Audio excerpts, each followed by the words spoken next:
The travel industry definitely, it was what a roller coaster being at Samsonite for 4 years. I started a year before the pandemic. Year 2, the whole globe stopped traveling. And then there was a slow comeback. And then there was almost like a burst where like everyone just wanted to get out and travel.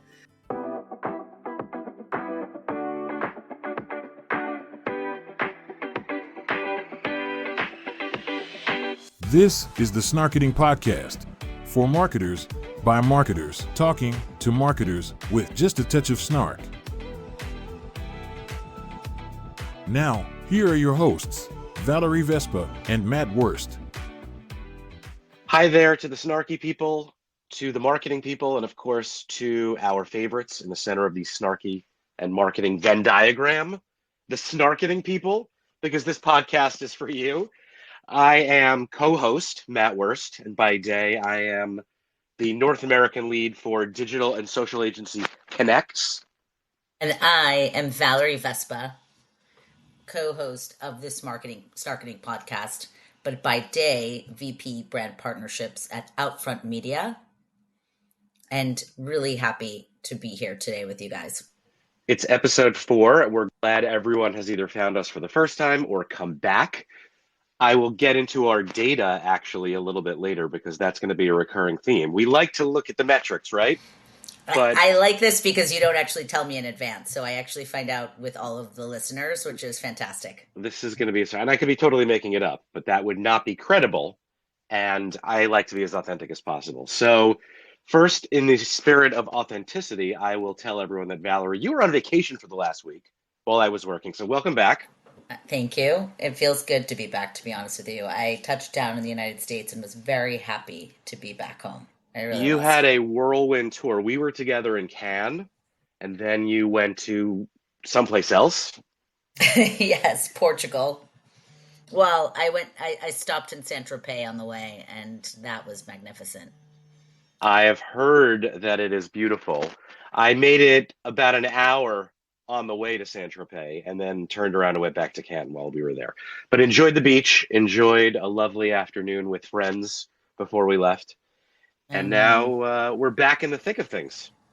Right into it, like head first, which is great. You landed from Portugal to a whirlwind of digital social media craziness because Threads launched about a week ago. And Great segue. Yeah, well, I had a little bit of a head start on it and knew it was coming. So I was prepared in as much as I could be, knowing not what it would actually look like or what a content strategy would actually entail. But as of this recording, there are, 100 gazillion people who have joined in the last week. Are you one of them? I am, and actually, I was on my own planet with my in-laws in Portugal and was not really keeping up with the news. So the way that I figured out about Threads was actually from you posting on LinkedIn.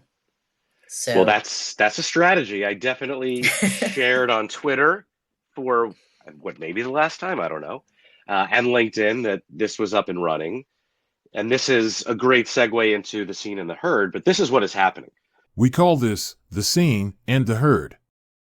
Right, we are seeing brands do things that they haven't done in a while on social media, posting without legal approval, in some cases posting without any rhyme or reason, but I'm getting a pang of nostalgia. It feels like early days of social media, and I love it. I know, it feels like an oversized group chat. And one of my favorite brand posts that I saw in the earlier days of me joining was one from American Eagle where they just wrote UGH, like UGH, and the H just continued on forever. And they go, 500 is the max text cap on your post. You're welcome. I mean, this is, yeah, there's like no rules. I think social media managers were a little bit overwhelmed at first, but then got excited because they were able to do some things maybe without having to think about it, just to test and learn. But we're starting to see some real creative strategy already. Even over the weekend, some brands saw 40-50% increase in their followings.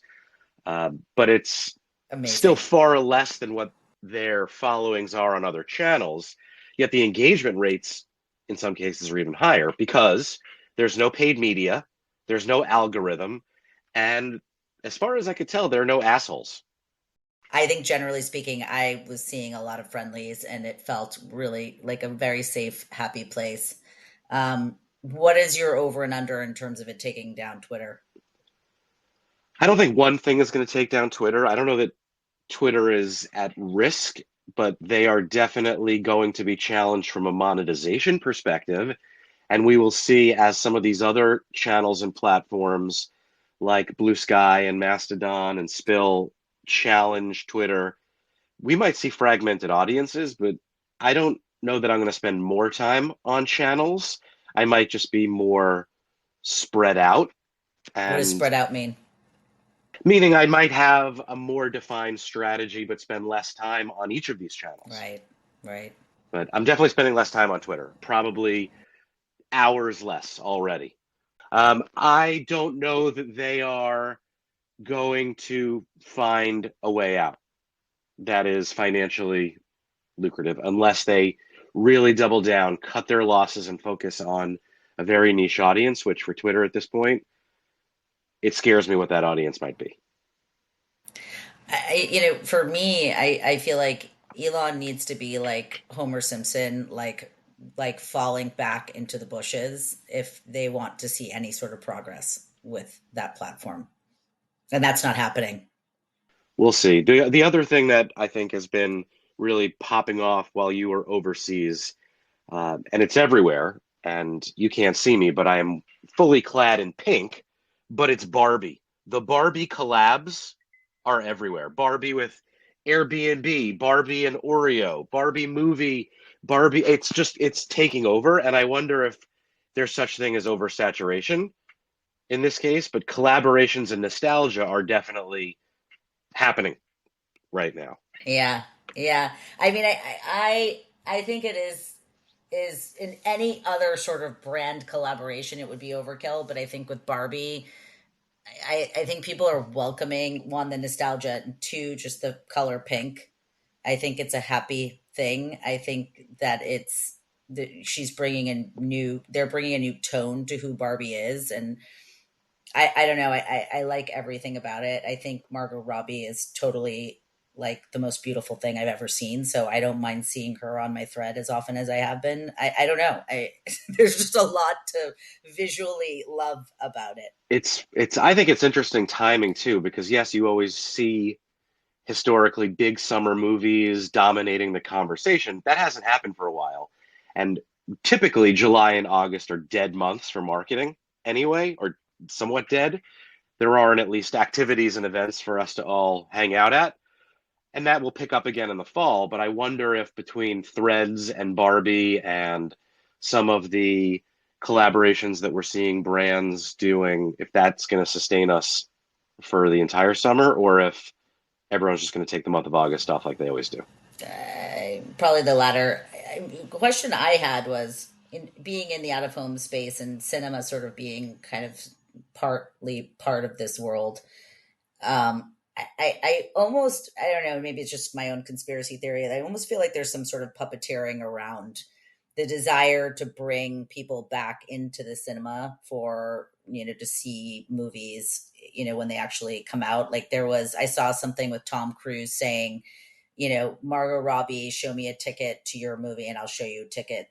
Like, show me a ticket of you going to see my movie and I'll show you a ticket of me going to see yours. And they both took selfies with each other's ticket to each other's movies, Mission Impossible and Barbie.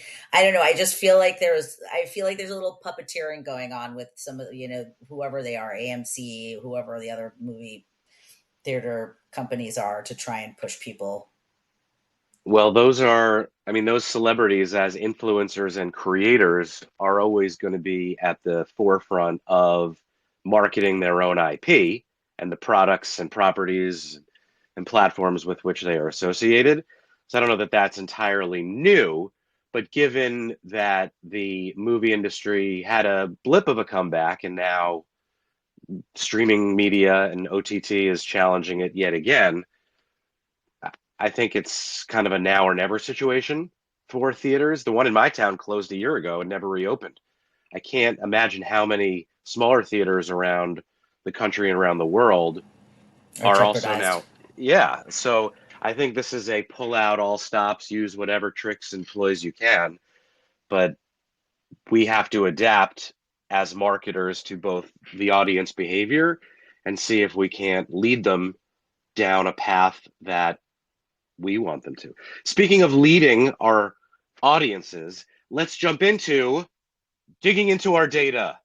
So we have 3 episodes over the last month, and we have here, the data says 532 listens. I'll be honest, I have no idea if that's good or not. Do you? I think that's not that great. Okay, well, then maybe we should spend a little bit more time on our marketing and a little bit less time on talking, because I honestly don't think people really want to listen to us. I think they want to listen to our guests. So that's the key takeaway for me. I think you're right. I think we need to change up our marketing a little bit, where we place it, how we promote it. I've been a little bit quiet with my promotions around it because I felt like we were just getting started. So, I put the onus on myself to ramp it up a bit more. Well, let's start with this episode because we have a phenomenal guest who is delightful and creative and intelligent. And I was shocked to learn that this was her first podcast. But you, Valerie, have worked with her. Yes. When I met her, I found her magnetic in terms of her enjoyment for all things marketing. And she's also she's from New England, and we tend to be a bit snarky. And so I found her to be one of the most perfect people to join this podcast. And I think everyone will find it very interesting to hear our chat with her. Well, then without further ado, let's talk to Chelsea. Our guest is Chelsea Rothman, Senior Brand Marketing Manager at Samsonite, checking in from lovely New England. Welcome, Chelsea. And take it away, Val and Matt. So are you, in your role, someone who actually is in charge of casting for TV and talent? I am. Yes, that falls under me and my team. It's great to hear that you've done voiceover work, because most of the videos that we've created recently have all included a 30-second, 60-second VO. So yeah, I sit on like the casting calls. I must tell you, in my finance days, all the people I would speak to told me that I should be doing, and I'm dating myself, 1-900 numbers. So, I mean, I guess there's a draw to my voice as well. So 1-900 numbers. If you're old enough to remember what that is, then thank you for listening, and thank you for being that over 55 demo in our podcast audience. Chelsea may not remember that, but we can establish her age by triangulation as we get into her background. But before we do, first, let's just start by welcoming you, Chelsea, to our podcast. We had Al do a great intro. Al, if you haven't met him yet, is our announcer, but good luck trying to find an address for him because he's actually an AI, and I've just been mispronouncing AI and calling him Al. So you will hear from him throughout the podcast. He may pop in with some questions. All right. Hey, Al. I think it's Matt's like imaginary friend at this point. I think Al goes to like school parties with him. Like I feel like he talks about him every single time on this podcast, which is lovely because he is part of it. He's an important member of our family, Valerie. And if you don't be nice to him, just know that the rise of the machines is coming. Bring him in spirit, and whatever form. I welcome Al. The more, the merrier. So I guess this is an interesting question before we get into your background, Chelsea. Are you, as a marketer, someone who is curious about all of the trends, the innovations? Do you read, keep up with, subscribe to all the newsletters that have to do with this cutting edge technology that's going to change our world? Yes, I'm on the spectrum somewhere. Not fully like immersed. I am not reading every little thing that comes out. I just, quite frankly, can't keep up with it. It's like new stuff every day. But I like to be in the know because there's just so many applications of it. Like currently, I am really amazed at what it can do for our little creative team. we have a small team at Samsonite, and our creative team's small. And what AI can do from like the Photoshop and the beta program that they've been testing, I mean, it's pretty amazing. We can take images, you could tell it to put in a blurred woman leaning on the building. And voila, there she is. You can have a cat. I mean, the stuff you can just do, and I don't have a background in design, I should say that, but I am just blown away. We can take small images, make them large and horizontal that fit perfectly for digital needs, make a big long horizontal image fit perfect for a mobile need vertically. So there's a lot going on, even like just at that level that I'm Has mindful your of. legal team weighed in with what you can and more likely can't do, given that some of these images may be sourced from, billions of particles of stock imagery or owned assets that live on the web? That's a fantastic question. I know legal would be say no, hard no on everything. Oh, well, There are let's just hope they're foam not listening. crushers. They're the dream crushers. I mean, I think this is like a really interesting point because like you're Yeah. talking about having a nimble small team and we're talking about like jobs and what AI will do to jobs. The reality is it's just allowing, I think, for people to keep their jobs and just do such an enhanced version of creative design because I think, gone are the days of necessarily having to do a 60-second TV spot or whatever it is that you're, designing for. And it takes 6 months to like produce and then, plan it takes another 3 months. And then a year later, you're like, the campaign's already, like the whole thought is like already old and dead. Like keeping up with the way that consumers are, ingesting media, we have to be way more nimble with the imagery and the design and the changing out of that stuff, right? Yeah, no, absolutely. I think that's a great point. And it really does. It helps us operate the small team at a faster pace. And even just like little obscure things that you wouldn't think would take all this time. Like an example recently is Samsonite has an incredible history. We've been around for over 100 years, and we don't have a timeline. Like we don't have like a cool brand timeline that shows us from 1910 till now and all the amazing shit that's gone on in those 100+ years. So we started creating this timeline and finding these old images from our archive, and they were very grainy and fuzzy. It was of the founder and his brothers and their original marketing tactics, which was pretty impressive for the time. They put a Samsonite trunk around 1910, 1912 and laid a board, like a diving board, almost like that shape on the luggage. And 5 like big men stood on the board to show the durability and the strength of the case of the trunk. And it's a really iconic, cool image, but it was very blurry and hard to get crisp for all the needs we need it for digital. And we want to print it out and put it on a wall. But with AI, we were actually able to sharpen it up a lot more than had our in-house team worked on it a lot quicker, I should say, if we didn't have that capability with AI. So that was pretty awesome.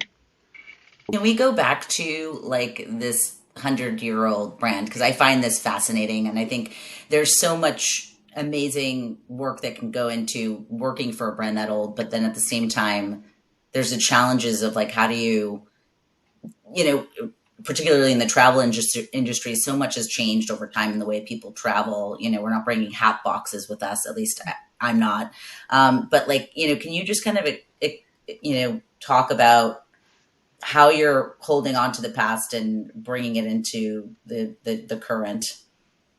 Yes, glad you asked. We just launched last week our Travel Like Your Parents brand campaign, and it's doing exactly just that. We took a multi-generational approach with this new campaign, and it features our old vintage luggage, which has been a fun assignment for me, actually. I've been sourcing all this vintage luggage because Samsonite surprisingly doesn't have much at all on hand. So I've been scouring Etsy and all the sites, eBay, everything, just trying to build up our own internal library of this old luggage. It's still in pretty good condition, testament to our durability there. We feature it in the campaign along with our new luggage, our Elevation Plus, which has been our current day luggage that we've been promoting and pushing for the past year plus. It's gotten great traction, but we want to keep that going, bridge these 2 generations. And the whole sentiment of this and what we're really trying to do is nostalgia travel is having a moment. People want simpler times. I mean, myself, I'm definitely in this boat where I just feel like I am so glued to my technology, my phone. We all are. I mean, the camera eats first. When you get served a meal, you're taking a picture, or a lot of us are. When we're traveling, we're just like all about what can we put on the gram? What am I putting on my stories? How can I make this look cool to all my followers? I mean, even if you're not an influencer, like you're still falling victim to this. So this nostalgia travel is having a moment where people just want to be in the moment. They want to ditch the technology. They want to be present and have those meaningful connections while recreating happy memories from their past, whether it's with their real biological family or chosen family, friends, those memories of the past when before Instagram, before iPhones, that's just coming back right now. And Samsonite was there for when that actually happened in the golden age of travel. So the fact that we were there and one of the only brands that can say we were there, we're really leaning into that nostalgia by showing the luggage from then, the golden age of travel from then, and then now with our new luggage, but people traveling just more thoughtfully and not so connected. Disconnect to reconnect. I love it. Yeah, it's really smart. I think it leans into a lot of the consumer data that you probably have access to, whether it's first or third party. I mean, we Mm-hmm. talk a lot about personalization at scale. If you want me to travel like my parents, I will end up complaining about the humidity everywhere I go. I don't know if that's been baked into your campaigns, but clearly my parents traveled in a different way, and even now bring with them everything, prepare for every scenario, which I think is great for your brand. They are loyal Samsonite customers. But I wonder how much, even in the last 2 to 3 years, with the travel industry experiencing significant disruptions, we all changed the way we didn't travel and then again the way we did travel. How much have you guys adapted your approach to address the changing needs of where we were, where we are, and where we're going? Yeah, I mean, travel industry definitely, it was what a roller coaster being at Samsonite for 4 years. I started a year before the pandemic. Year two, the whole globe stopped traveling. And then there was a slow comeback. And then there was almost like a burst where like everyone just wanted to get out and travel. Um, so yeah, we stuck through it all, and we were ready for when travel did come back. Um, and I think, it was challenging. Like, it's not my area of expertise, but yes, we experienced supply chain issues. We had inventory issues.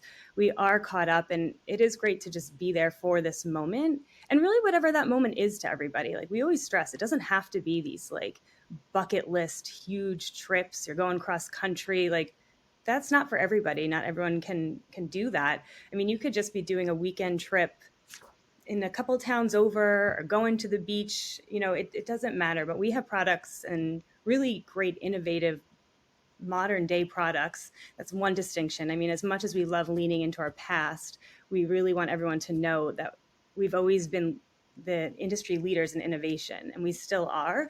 So we are continuing to innovate, especially as now everyone's traveling. We're making stronger, lighter, very modern products that look awesome. I mean, I really do think that Samsonite's, we have an aluminum case coming out that, like, I'm not going to name drop any competitors, but it definitely is looking really sharp amongst others out there.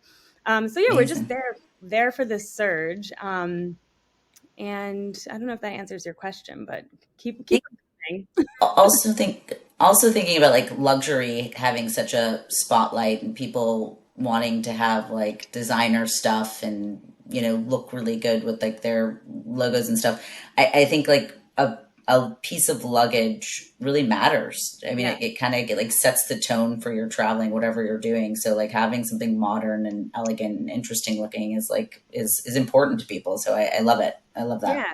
And on that note, like we're really reclaiming that territory too. Like we've done a lot of work looking back at our old ads, which some of them are just hilarious. A lot of them did not age well, but some of them are great. And they really are very like fashion focused, fashion forward, at least of their time. Like in the 70s, we had some Vogue ads running with our iconic Fashionaire collection of the 1970s. And so like knowing that that was our identity and history then, we really wanted to embrace that now. So I talked about Travel Like Your Parents, which just launched, but this whole year, we've really been focusing on this concept. It's our strategic creative framework, Travel Back to Now. It's kicked off in Q1, and actually, Val, we worked together a bit. Our teams worked together with Outfront on an element of the greater campaign. But we also worked with Saturday Night Live's Chloe Fineman. And the reason we picked her and did a whole, it was a video, Travel Like an Icon, shot at the iconic TWA Hotel, which was fucking perfect for the golden age of travel.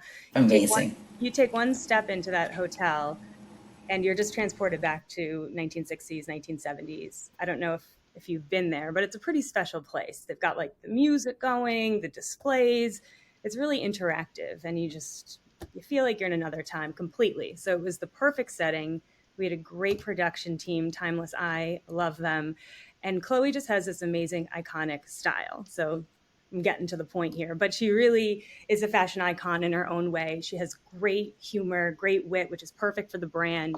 So we're just trying to find these modern day interpretations of where we once were, and like, how do we bring it and make it culturally relevant today? So Chloe was awesome. We loved how that came out.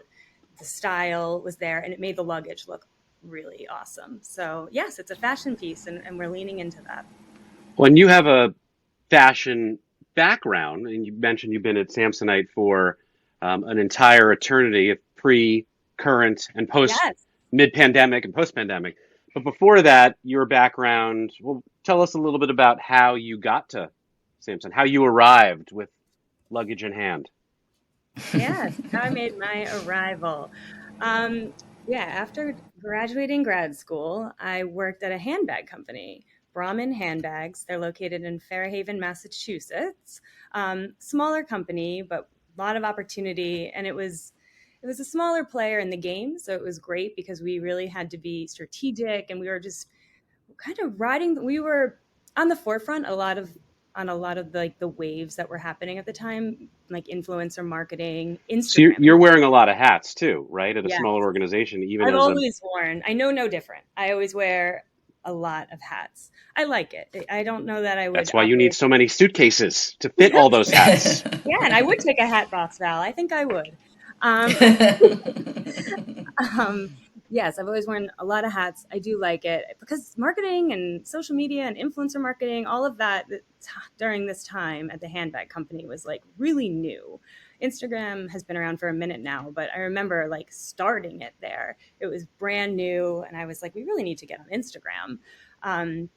Because this company actually had a full factory right there. So they could make a sample in a day. Like they had a really cool competitive advantage there that they could, their production was really interesting. So there's a lot of opportunities of taking pictures and just really telling this smaller, lesser known brand's story from a visual perspective on social media and then through influencers. And again, this was all like pretty new at the time. So it was fun to be a part of all these building blocks and learning as I went. Eventually that blossomed into like doing events and more immersive activations. It was great. I learned a ton, did a lot, worked with PR. So yes, it was a bit more fashion. But come to find out that Samsonite really does well in the fashion space.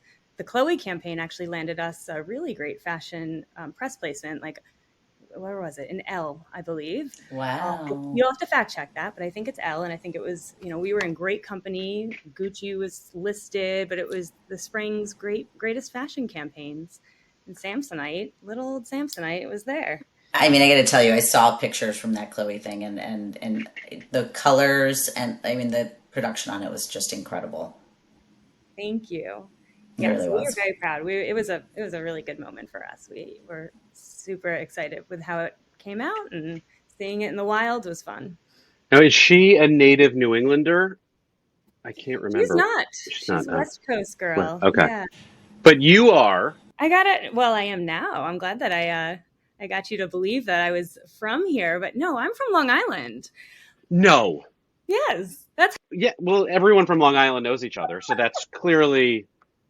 But you and I did not know each other. Maybe we're just too far apart in age. No, we're far apart in geography too. I am from Long Island, but with the caveat that I'm from the North Fork, like all the way out east, very far out east. Which is basically New England. If you could swim to Rhode Island from the North Shore, you're basically from there. I right? mean, it's a stretch. The And Block Island Ferry, or what? I Yeah. don't think the North Forkers would agree, but I mean, it's out there. So you then ended up. So you went to school in New England. Is that why you stayed? Yes, yes. Okay. I went to Providence College. I just like really liked it. I'm still here. I love Providence. It was like close enough to Long Island that I could go home if needed. Like 3 hour easy train ride to New York City because that's where most of my friends went after school, so I could visit them, but then be kind of like in my own bubble here. And I just had like great job opportunities, so it just And stayed. are you? I think I saw that you are still affiliated. Do you teach I do undergrads, graduate students? both. Yeah, I do. Yes, I teach at Providence College. Just one course a semester, but it's great. I really like it. I did undergrad last fall semester and then grad this past spring semester. Yeah, I teach digital marketing and social media. Wow, I'm so curious as someone who has been out of the university and higher education game for, let's just say, a few years. I could How see you teaching, Matt. well, Sorry. I'm here to learn from Chelsea. So I'm curious how different the students that you are teaching and working with now are than when you were there. Clearly the curriculum is different because there was no influencer social on the marketing 101 in those textbooks, right? Right. It's so different. And I have no background in like higher ed. So I'm kind of like imposter syndrome a little bit feeling, but like I have tons of great work experience, which is why they asked me to do this. But when it comes to like coming up with the syllabus, which I do, I have to do that, but and curriculum and the bookstore is emailing me if I want to put in my textbook order. I'm a little bit like, no, I don't think so. I'm just, relevant articles and I'm just pulling from kind of my day-to-day work life. But even, yeah, it's changed dramatically. And it's even after doing it for a year, I still feel like I'm just scratching the surface of like what higher ed is today. Even with like a final project, it's really just like a presentation that they had to create. I was like, I'm just curious, how are you getting, where are your sources? I just remember it was such a hot topic. We needed like reputable sources. You couldn't use Wikipedia. Like there's all these like guidelines about like what was a legit resource. Yeah, you had to like format it in Yeah. proper, right? So now do people just put like a link to Twitter and just call it a Yes. reference? It's like anything goes. They were like, I mean, unless they are like playing me, which sometimes I think they might realize I know nothing. So they're like, we can get away with this. No, they're good. I mean, they're like, yeah, there's really, we can take from like anything. I was like, that's pretty crazy. Okay. I mean, there's just so much like fake news and craziness out there. Like, how do you even know what's what? Well, I'm curious if what I'm about to ask you is or is not fake news, but also in my crack investigative research, I found what may or may not be true evidence that you were also the cheerleading coach at Providence College. Fact. That is True. that is true. Okay, I will cite my source as your own LinkedIn profile, so I'm hoping it's true. I was going to say, you didn't dig too hard for that one, but yeah. No, no. Well, that's as someone who is able to cheat our way through college with ChatGPT, I feel like using LinkedIn is old Right. school. We were going to use that as a lightning round question, but I think Matt would like to delve into this a bit further. So, Oh, yeah. I mean, I could probably spend another hour asking you cheerleading questions because it is, to me, the most incredible and fascinating yet under celebrated sport. That is until Cheer on Netflix came, which finally brought some cheer to cheer. I'm curious, did you grow up a cheerleader? I cheered in high school. Yeah, I cheered in high school. I danced before that. I was like really into the whole dance thing. And then there was no dance in high school, but there was cheer and it seemed like a good time. So I did that. And it was like right when Bring It On was like new and huge. So it was like kind of just, yeah. It was having a moment. So I got involved. So the obvious question is, how did being a cheerleading coach for very talented collegiate undergraduate students, how does that prepare you for a career in marketing? Oh, good question. The cheerleading chapter definitely prepared me in a lot of different ways, but coaching was interesting because never in a trillion million years would I have thought I'd be a cheerleading head coach of a D1 program. You could ask anyone on my team. They wouldn't have thought it either. It kind of just happened for a couple different reasons, but lo and behold, for 1 year, I did take over as head cheerleading coach. And it was great. I mean, it's a really fun atmosphere. Providence College has actually, I don't even remember the exact years, but they do have a really dedicated fan base. Lately, it's been off the charts, amazing. They've sold out the amp where they play. Mm-hmm. I think when I coached, it wasn't quite. It was in the rebuilding years. Ed Cooley. I could name some college basketball players from your generation if we wanted to go there, but we won't. Not a football school. It's a basketball. Oh, it's a and basketball. Hockey. Yes. Right? Does hockey have cheerleading? I don't know. I've never seen a game where No. it'd be a little cold. You'd be throwing up the athletes in the air, slipping on the ice. Yeah, it's not. It would be cold and dangerous. Yeah, no, we're on the basketball court. Great atmosphere. Yes, it's coming back to me. Ed Cooley had recently joined. He was rebuilding the program. We always get to play at Madison Square Garden. I say we like I'm on the basketball team, but the team always play at Madison Square Garden for the Big East tournament. So, I would go down there. That's a spotlight. So you got to prepare. You have to be ready. Yes. You have to know your audience. This is marketing. It is marketing. And then running, coaching kind of set me up, and I didn't know it at the time, but a little bit of a business angle, because I'm going to be very honest. I was pretty good at stunting. I was good at jumping. There's elements of cheer that I was good at and I could get by. But the 2 things that I definitely was not good at, or I couldn't do for a full team, is I'm not going to choreograph a competition routine. I just can't. And I also can't do gymnastics. The fact that I got as far as I did by just kind of faking my gymnastics until people, it was too late for them to take me off the team, but I was not good. They're did she just do a cartwheel? Was that a cartwheel? No, kidding. I had no, what it was I had a solid round off and cartwheel round off solid. And I'd have this big spring at the end. So everyone just assumed I could do a back handspring, but no. That's a very different college experience than I had. For me, if I had a tumbler, it meant I was carrying alcohol, not doing flips and gymnastics. No. Tumbling, somehow they'd always orchestrated. So there was 4 cheerleaders not in the tumbling sequence, and I'd be in the stunt instead, but I got by. But what we did actually when I was coaching that 1 year to get the team going in a really good path and strong gymnastics, tumbling routines for the season, this was not my idea, but a girl on the team had this brilliant idea of producing a shit ton of t-shirts for freshmen when they moved in. They were just PC t-shirts. So for freshman move-in day, the cheerleaders went around and sold these t-shirts that just made freshmen be oh yeah, I want PC wear. Everyone wants to wear the logos proud. They raised thousands of dollars. I don't remember how much, but sold so many t-shirts to the freshmen. So we had this budget, which was great because we got no budget. So we got this budget, all thanks to this girl, Marcy, who I still owe her for this. So with the budget, we were able to hire an awesome secondary coach who was an expert at all things, but tumbling and coming up with the routine and choreographing. So, I mean, I worked hard, but I kind of also had this awesome partner that was my agency in the business world. I employed this agency to help build the brand up. So it worked out. Right? His name's I love this.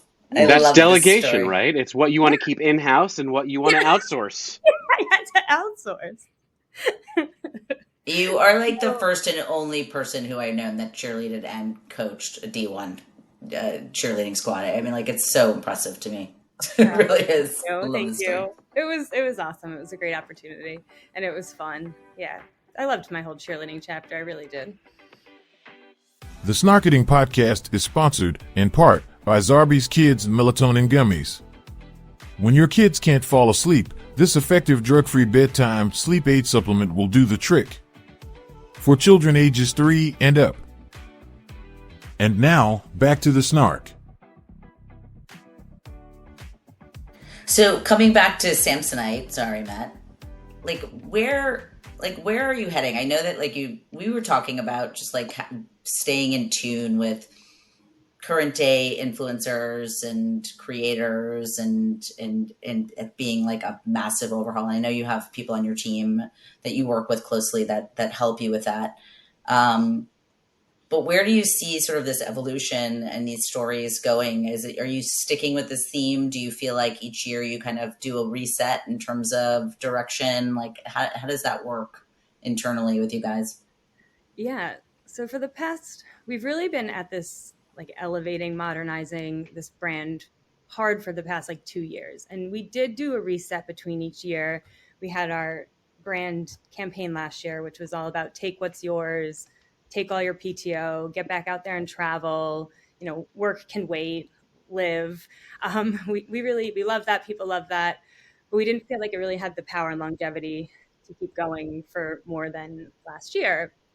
So just knowing kind of we've covered this base, but just knowing our heritage and that really cool history that the brand has that not many others do, we knew that was important, something we wanted to lean into. So we're hoping to keep this going beyond just this year. It's not set in stone. I think we're still strategizing for what's to come in 24, but we really love this territory and we're most likely going to try to stick with it. We think there's a lot of opportunity.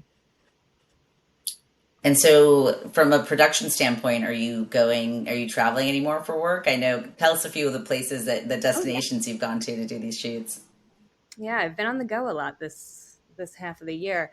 I've been working on 2 brands, but I'll stay with Samsonite for a minute. So Samsonite, we were out in Palmdale, California, shooting Travel Like Your Parents at a movie. It's called, let me think what it's called. It's called something movie ranch, but it was so cool. And I think anyone in the industry probably knows of it because it's been there for, I think, 25-ish years. But apparently I got like the real high level history, but apparently a Hollywood movie set designer and a couple of his business partners found like the ultimate location in Palmdale, which is kind of like not a whole lot's happening. It's about 2 hours, hour and a half north of LA. But they found like this amazing spot in like the desert and built a movie set with like a motel, a gas station, a diner. And it has this like really old vintage feel.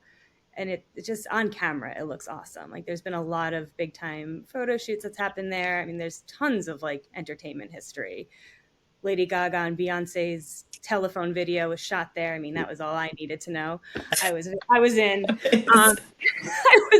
But yeah, so we went there and we shot there with an awesome team.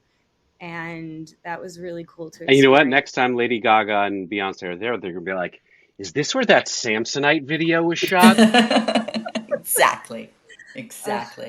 That would be awesome.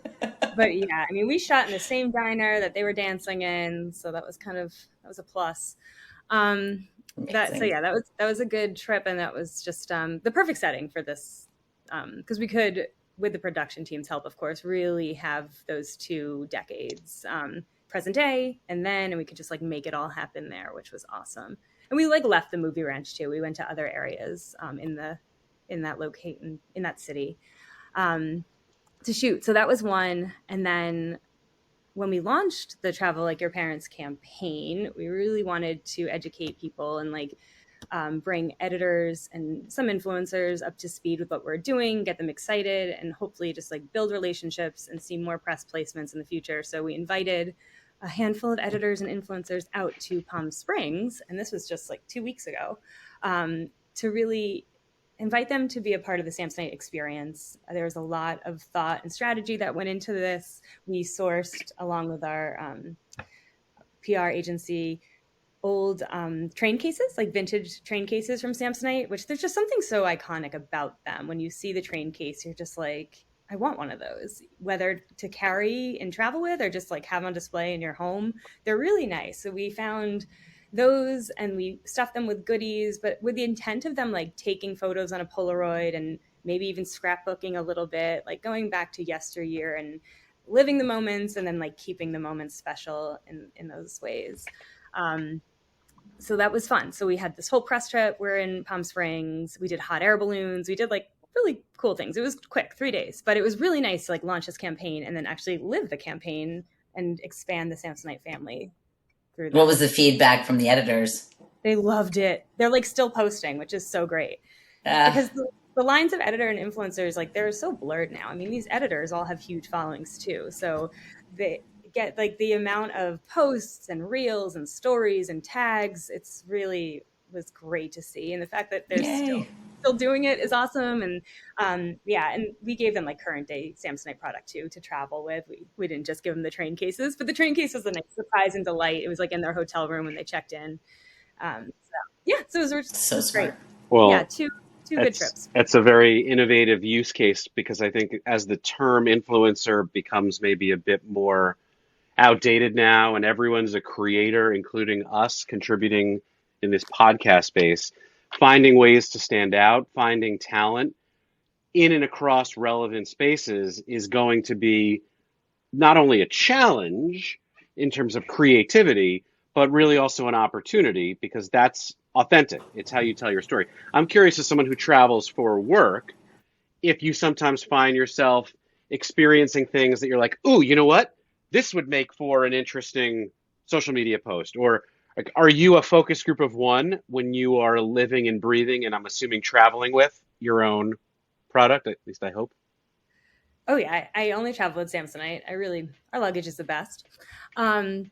Am I having my own influencer moments? Is that the question? Yes, I guess. I mean, I definitely am like taking note of like, oh, this would be cool, and making connections out there, trying to figure out ways that we can just keep doing cool shit with Samsonite because I do think that we've done a good job over the past couple of years, really just getting back out there in like these relevant, like top of the mind places that I think Samsonite was there's a little sleepy for a number of reasons for a number of years. But yeah, when I'm out there, I'm constantly having those moments.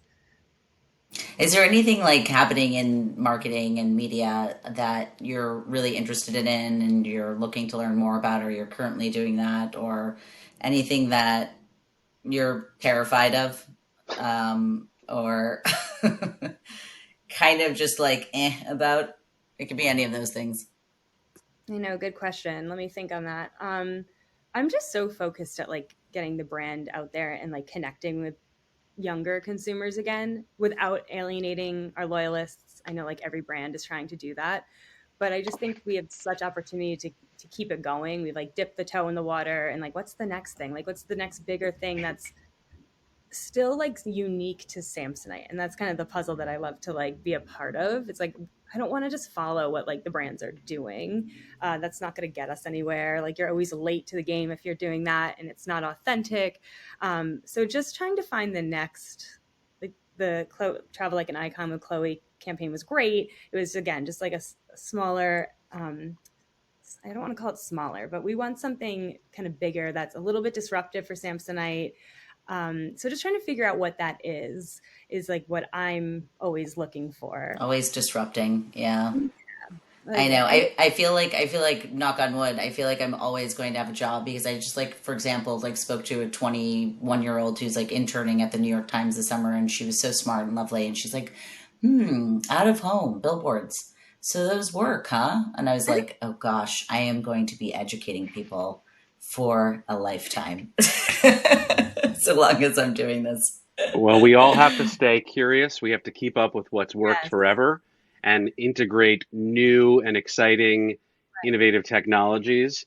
Are there others? Here. Are you seeing things that others, maybe not in your space, but do you look at creative or ideas that others are putting out into the world and taking inspiration from that? Like, who are you stealing inspiration from? I mean, I think I saw something on Instagram recently, just the amount of content and videos.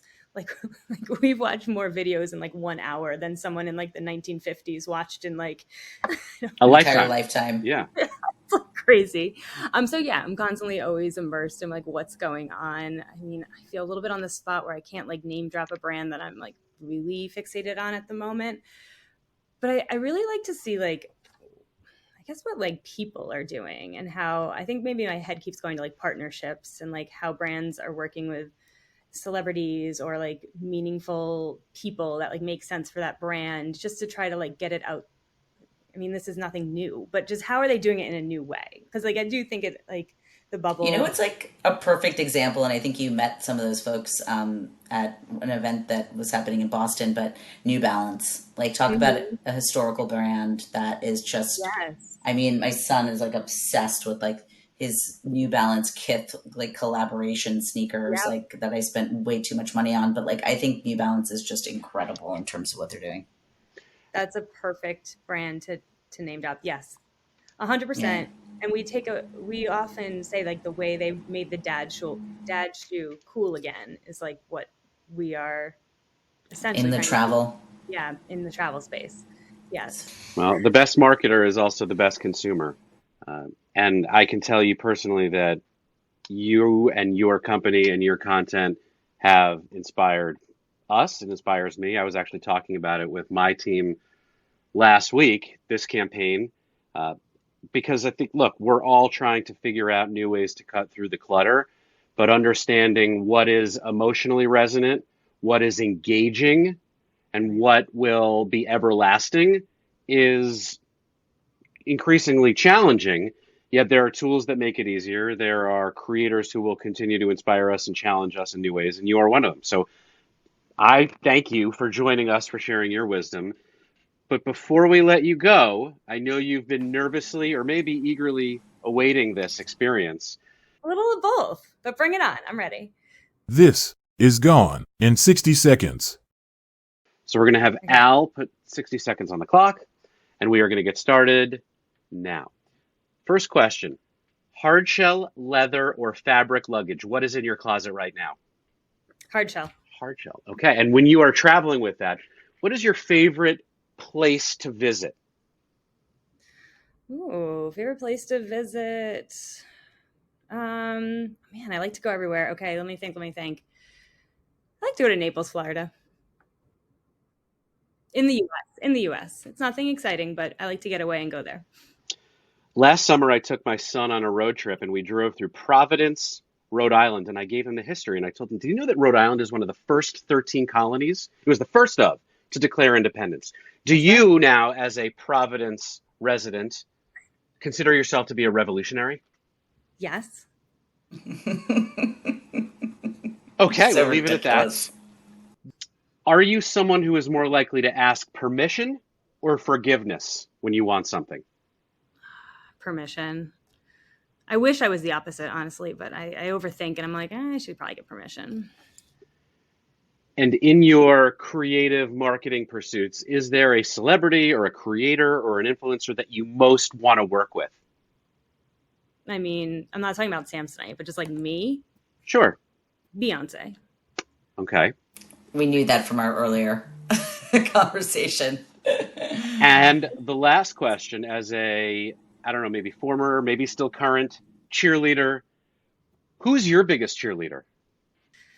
I've got a good team of cheerleaders. I'm like so lucky in that respect. I've got a lot of people that support me. I'd say my mom is number one. She's always cheering. My husband, Will, he's a good cheerleader. My best friend, Miles, she cheers.